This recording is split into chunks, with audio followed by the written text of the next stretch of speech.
कुरुक्षेत्र में दुविधा।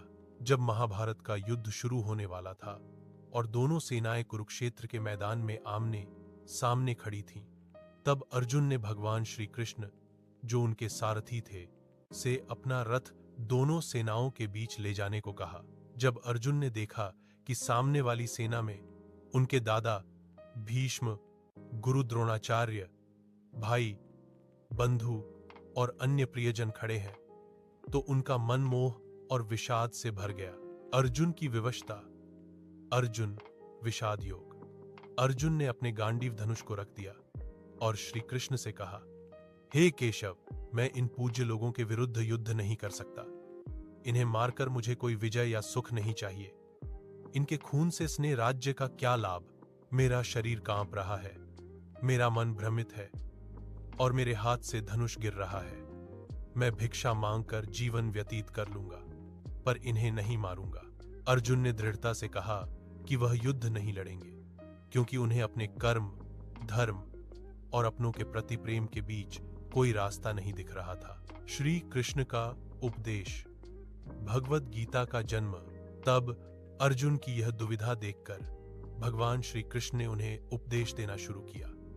यही उपदेश श्रीमद् भगवद गीता के नाम से प्रसिद्ध है। 1. आत्मा की अमरता का ज्ञान। सांख्य योग। श्री कृष्ण ने कहा, हे पार्थ, तुम उनके लिए शोक कर रहे हो जो शोक के योग्य नहीं है। तुम न तो पहले नहीं थे, न मैं, न ये राजागण, और न ही भविष्य में हम नहीं रहेंगे। यह शरीर नश्वर है, पर आत्मा अमर है।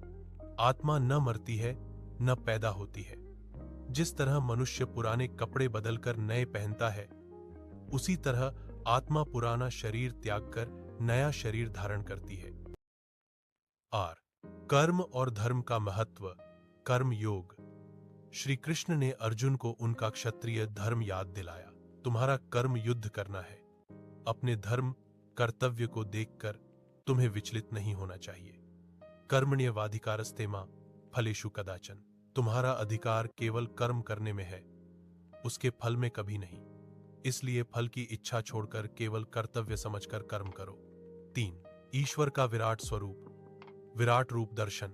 जब अर्जुन ने और अधिक प्रमाण मांगा, तो श्री कृष्ण ने उन्हें अपना विराट और विश्वव्यापी स्वरूप दिखाया। इस अलौकिक रूप को देखकर अर्जुन भयभीत और आश्चर्यचकित हो गए और उन्हें यह विश्वास हो गया कि श्री कृष्ण स्वयं परमात्मा है, युद्ध के लिए तत्पर।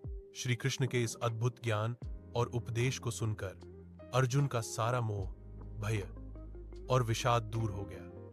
उन्होंने अपने सारथी और परमेश्वर से कहा, नष्टो मोह स्मृतिर्लब्धा त्वत् प्रसादान्मयाच्युत स्थितोस्मि गत संदेहः करिष्ये वचनम तव। हे अच्युत, आपकी कृपा से मेरा मोह नष्ट हो गया है और मुझे मेरा ज्ञान स्मृति मिल गया है। मैं संदेह रहित होकर स्थित हूं। मैं अब आपके वचनों का पालन करूंगा, अर्थात युद्ध करूंगा। इसके बाद अर्जुन ने अपना गांडीव उठाया और धर्म की स्थापना के लिए महाभारत का महान युद्ध लड़ा। यह कहानी न केवल अर्जुन और कृष्ण की मित्रता को दर्शाती है, बल्कि यह भी बताती है कि जब मनुष्य जीवन के सबसे बड़े संघर्ष में फंस जाता है, तब ईश्वर का ज्ञान, गीता ही उसे सही राह दिखाता है।